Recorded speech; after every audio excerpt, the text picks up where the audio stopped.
Hi everyone, आप लोग कैसे हैं। आशा करता हूँ आप लोग अच्छे होंगे। तो चलिए आज की क्लास को शुरू करते हैं। देखिए पहले क्वेश्चन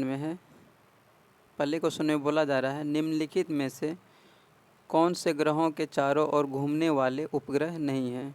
इसका सही आंसर हो जाएगा बुध और शुक्र। बुध और शुक्र ग्रह के पास कोई भी उपग्रह नहीं है।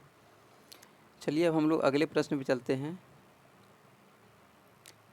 देखिए अगले प्रश्न में है निम्नलिखित में से कौन सा ग्रह सूर्य का चक्कर सबसे कम समय में लगाता है। देखिए सबसे कम समय में लगाने की बात करेंगे तो जैसे जैसे दूरी बढ़ेगा, दूरी बढ़ने के साथ साथ इसके घूमने के समय में भी परिवर्तन होते जाता है, मतलब बढ़ते जाता है। तो पहले नंबर पे कौन आते हैं, बुध, फिर शुक्र, पृथ्वी, फिर मंगल, बृहस्पति, शनि, अरुण, वरुण।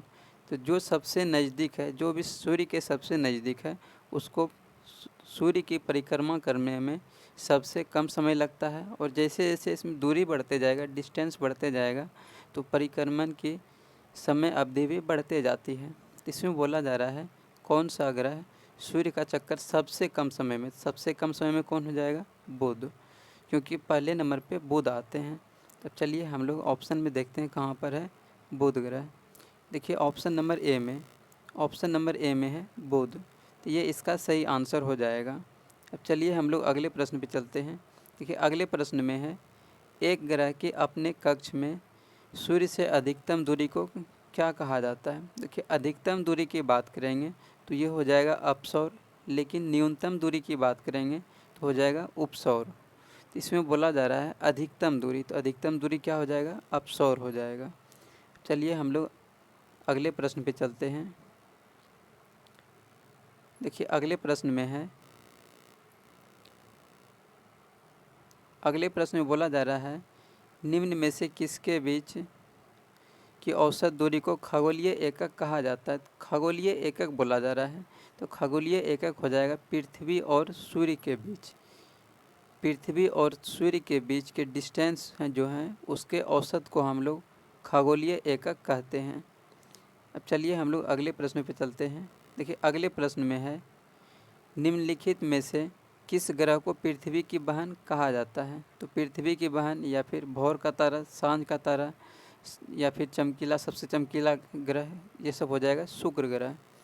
तो हम लोग इसका सही आंसर करेंगे शुक्र, क्योंकि शुक्र ग्रह को ही हम लोग पृथ्वी की बहन या फिर भोर का तारा या फिर सांझ का तारा कहते हैं। तो चलिए हम लोग ऑप्शन में देखते हैं कहाँ पर है शुक्र। तो देखिए ऑप्शन नंबर बी में है शुक्र, तो ये इसका सही आंसर हो जाएगा। अब चलिए हम लोग अगले प्रश्न पे चलते हैं। देखिए अगले प्रश्न में है किस ग्रह को शाम का तारा मतलब इवनिंग स्टार कहा जाता है। इसका सही आंसर हो जाएगा शुक्र, क्योंकि शुक्र ग्रह को ही हम लोग बोलते हैं इवनिंग स्टार, मतलब शाम का तारा या फिर भोर का तारा, मॉर्निंग स्टार। अब चलिए हम लोग अगले प्रश्न पे चलते हैं। देखिए अगले प्रश्न में बोला जा रहा है, अगले प्रश्न में है पृथ्वी के सबसे करीब स्थित मंडल हैं। तो पृथ्वी के सबसे करीब कौन सा मंडल है, तो आप लोगों को पता होगा कि ये क्षोभ मंडल आता है। क्षोभ मंडल पृथ्वी के सबसे करीब में है। अब चलिए हम लोग अगले प्रश्न में चलते हैं। देखिए अगले प्रश्न में है सूर्य का समीपतम ग्रह है। तो आप लोगों को पता होगा कि ये जैसे सूर्य है, सबसे पहले नंबर पे बुध आते हैं, फिर शुक्र, फिर तीसरे नंबर पे हमारी पृथ्वी, फिर मंगल, उसके बाद बृहस्पति, शनि, अरुण, वरुण। इसमें बोला जा रहा है सूर्य का समीपतम ग्रह, समीपतम मतलब सबसे नज़दीकी ग्रह कौन सा हो जाएगा, बुध। तो चलिए अब हम लोग अगले प्रश्न में चलते हैं। देखिए अगले प्रश्न में है, एक मिनट। देखिए अगले प्रश्न में बोला जा रहा है सूर्य से सर्वाधिक दूर स्थित ग्रह हैं। तो सूर्य से सबसे दूर कौन सा ग्रह है, सबसे दूर में है वरुण ग्रह, क्योंकि पहले नंबर पे बुध, शुक्र, पृथ्वी, मंगल, बृहस्पति, शनि, अरुण और वरुण। सबसे दूर में कौन सा हो जाएगा, वरुण। अब चलिए हम लोग अगले प्रश्न में चलते हैं। देखिए अगले प्रश्न में है सौर मंडल में कौन सा अत्यधिक तीव्र चमकीला ग्रह है। तो सबसे चमकीला ग्रह कौन सा हो जाएगा, इसका सही आंसर हो जाएगा शुक्र।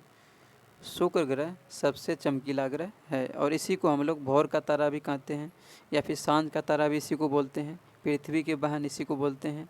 अब चलिए हम लोग अगले प्रश्न में चलते हैं। देखिए अगले प्रश्न में है, अगले प्रश्न में बोला जा रहा है रात्रि के समय आकाश में कौन सा ग्रह लाल दिखाई देता है। तो लाल दिखाई देने की बात करेंगे तो ये हो जाएगा मंगल ग्रह। मंगल ग्रह को हम लोग लाल ग्रह भी कहते हैं। और बुध ग्रह ये सूर्य के सबसे नज़दीकी ग्रह है और इसके पास कोई भी उपग्रह नहीं है। मंगल ग्रह के पास 2 उपग्रह है, फोबोस और डीमोस, जो कि सबसे छोटा उपग्रह यानी हमारे सौर मंडल का सबसे छोटा उपग्रह डीमोस हो जाएगा, जो कि मंगल का है। उसके बाद बृहस्पति, बृहस्पति ग्रह को हम लोग हमारे सौर मंडल का सबसे बड़ा ग्रह कहते हैं और बृहस्पति का सबसे बड़ा उपग्रह गैनीमीड है, जो कि हमारे सौर मंडल के सबसे बड़े उपग्रह हैं। उसके बाद है शुक्र। शुक्र ग्रह को हम लोग भोर का तारा या फिर सांझ का तारा मतलब मॉर्निंग स्टार या फिर इवनिंग स्टार या फिर पृथ्वी की बहन या फिर सबसे चमकीला ग्रह इसी को कहते हैं और इसके पास कोई भी उपग्रह नहीं है। अब चलिए हम लोग अगले प्रश्न में चलते हैं। देखिए अगले प्रश्न में है पृथ्वी पर सर्वाधिक मात्रा में पाया जाने वाला तत्व है। ये तत्व की बात करेंगे तो ऑक्सीजन हो जाएगा, लेकिन यदि हम धातु की बात करेंगे तो धातु एल्युमिनियम हो जाएगा। इसमें तत्व की बात किया जा रहा है तो तत्व क्या हो जाएगा, तो तत्व हो जाएगा ऑक्सीजन। चलिए हम लोग ऑप्शन में देखते हैं कहाँ पर है ऑक्सीजन। तो देखिए ऑप्शन नंबर सी में है ऑक्सीजन। इसका सही आंसर हो जाएगा ऑक्सीजन। अब चलिए हम लोग अगले प्रश्न को देखते हैं। देखिए अगले प्रश्न में है सबसे अधिक उपग्रहों वाला ग्रह है। तो सबसे अधिक उपग्रहों वाला ग्रह कौन सा है, इसका सही आंसर हो जाएगा शनि, क्योंकि शनि ग्रह के पास सबसे अधिक उपग्रह हैं और इसका सबसे बड़ा उपग्रह टाइटन है। उसके बाद बुध के पास कोई भी उपग्रह नहीं है और ये सूर्य के सबसे नज़दीकी ग्रह है और इसी को हम लोग सूर्य का सबसे नज़दीकी ग्रह कहते हैं और इसके पास कोई भी उपग्रह नहीं है। उसके बाद है शुक्र ग्रह। तो शुक्र ग्रह को हम लोग पृथ्वी की बहन या फिर भोर का तारा या फिर सांझ का तारा कहते हैं। उसके बाद है बृहस्पति ग्रह। बृहस्पति ग्रह को हम लोग हमारे सौर मंडल का सबसे बड़ा ग्रह कहते हैं और बृहस्पति ग्रह के पास सबसे बड़ा उपग्रह गैनीमीड है, जो हमारे सौर मंडल का सबसे बड़ा उपग्रह है। अब चलिए हम लोग अगले प्रश्न में चलते हैं। देखिए अगले प्रश्न में है पृथ्वी का एकमात्र उपग्रह है। तो इसका सही आंसर हो जाएगा चंद्रमा। पृथ्वी का एकमात्र उपग्रह चंद्रमा है। अब चलिए हम लोग अगले प्रश्न पे चलते हैं। देखिए अगले प्रश्न में बोला जा रहा है, अगले प्रश्न में है अंतरिक्ष में तारामंडलों की कुल संख्या कितनी है। तो अंतरिक्ष में तारामंडलों की कुल संख्या 89 है। इसका सही आंसर हो जाएगा 89। अब चलिए हम लोग अगले प्रश्न पे चलते हैं। देखिए अगले प्रश्न में है वायुमंडल की सबसे ऊपरी परत है। तो वायुमंडल की सबसे ऊपरी परत को हम लोग बहिष्मंडल कहते हैं। तो चलिए हम लोग ऑप्शन में देखते हैं कहाँ पर है बहिष्मंडल। देखिए ऑप्शन नंबर डी में है बहिष्मंडल। तो इसका सही आंसर हो जाएगा बहिष्मंडल। अब देखिए अगले प्रश्न में बोला जा रहा है तारे का रंग सूचक है। तो तारे का रंग सूचक क्या हो जाएगा, ताप हो जाएगा, क्योंकि आप लोगों को पता होगा कि ताप बदलने के साथ साथ तारे के रंग में भी परिवर्तन होता है। तो इसका सही आंसर हो जाएगा ताप। चलिए हम लोग अगले प्रश्न पे चलते हैं। देखिए अगले प्रश्न में बोला जा रहा है तारों एवं सूर्य की ऊर्जा का स्रोत है। तो इसका सही आंसर हो जाएगा नाभिकीय संलयन। तारों एवं सूर्य की ऊर्जा का स्रोत बोलेंगे तो ये हो जाएगा नाभिकीय संलयन।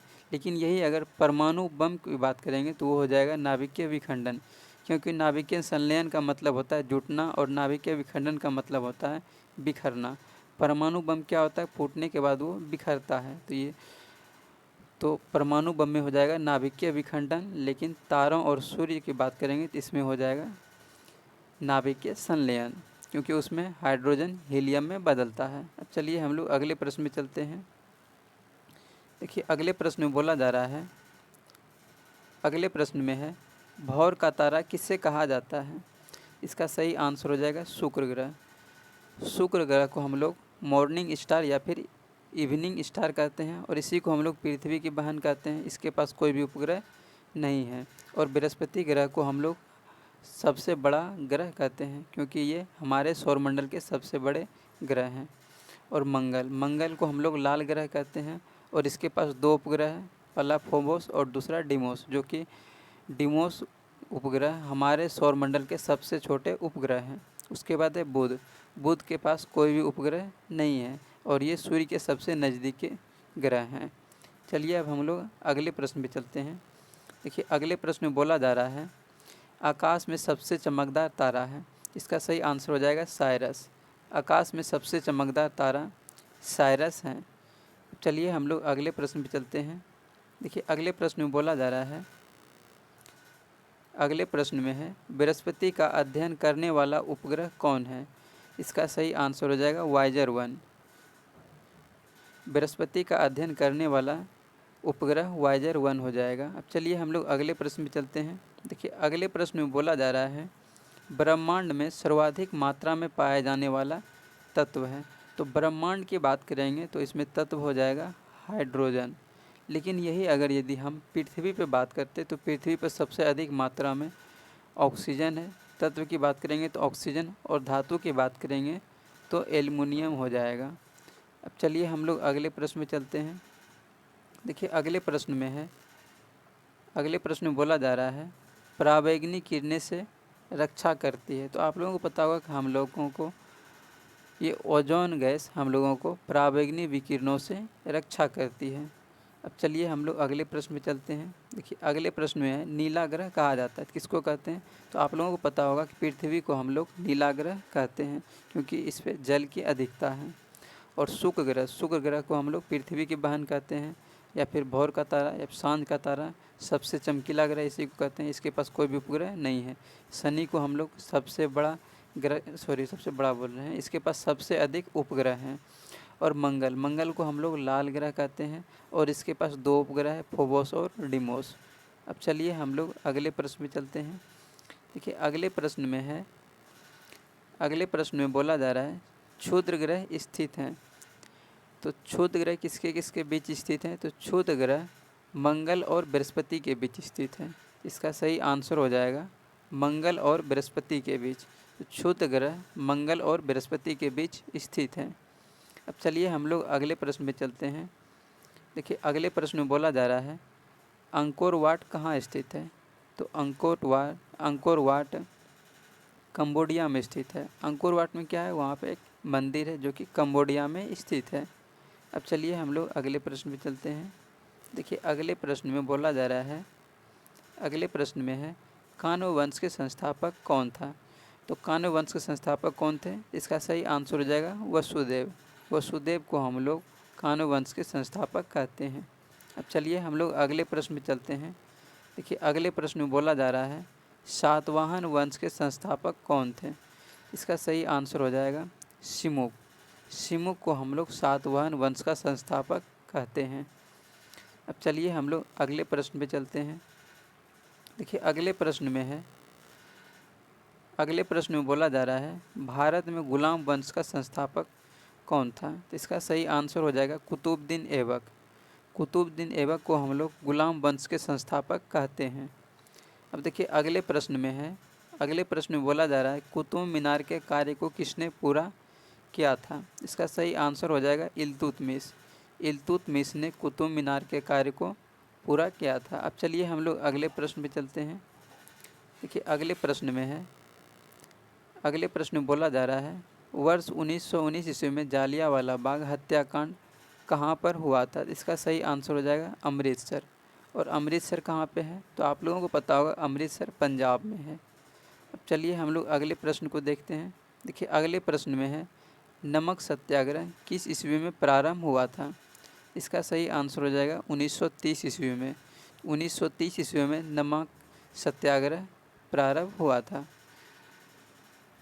अब चलिए हम लोग अगले प्रश्न में चलते हैं। देखिए अगले प्रश्न में बोला जा रहा है, अगले प्रश्न में है महात्मा गांधी के राजनीतिक गुरु थे। इसका सही आंसर हो जाएगा गोपाल कृष्ण गोखले। गोपाल कृष्ण गोखले को हम लोग महात्मा गांधी के राजनीतिक गुरु कहते हैं। अब चलिए हम लोग अगले प्रश्न में चलते हैं। देखिए अगले प्रश्न में है करो या मरो का नारा या फिर मंत्र किसने दिया था। तो आप लोगों को पता होगा कि महात्मा गांधी। इसका सही आंसर हो जाएगा महात्मा गांधी। अब चलिए हम लोग अगले प्रश्न पे चलते हैं। देखिए अगले प्रश्न में बोला जा रहा है फिनिक्स फॉर्म की स्थापना किसने की थी। इसका सही आंसर हो जाएगा महात्मा गांधी। महात्मा गांधी ने फिनिक्स फॉर्म की स्थापना किए थे। चलिए हम लोग अगले प्रश्न में चलते हैं। देखिए अगले प्रश्न में बोला जा रहा है 1922 ईस्वी में किसके द्वारा यह उद्धार व्यक्त किया गया कि भारतीय संविधान भारतीयों की इच्छा अनुसार होगा। इसका सही आंसर होगा महात्मा गांधी। 1922 ईस्वी में महात्मा गांधी ने संविधान सभा की मांग किए थे। और यही अगर 1924 ईस्वी की बात करेंगे तो 1924 ईस्वी में हो जाएगा मोतीलाल नेहरू। और ये मोतीलाल नेहरू कौन थे? तो पंडित जवाहरलाल नेहरू के पिताजी थे। अब चलिए हम लोग अगले प्रश्न में चलते हैं। देखिए अगले प्रश्न में है, देखिए अब 1924 की बात किया जा रहा है। इसमें क्या हो जाएगा? इसमें हो जाएगा मोतीलाल नेहरू, क्योंकि 1924 ईस्वी में मोतीलाल नेहरू ने संविधान सभा की मांग किए थे। इसका सही आंसर होगा मोतीलाल नेहरू। चलिए हम लोग अगले प्रश्न पे चलते हैं। देखिए अगले प्रश्न में बोला जा रहा है संविधान सभा के अस्थायी अध्यक्ष कौन थे। इसका सही आंसर हो जाएगा सच्चिदानंद सिन्हा।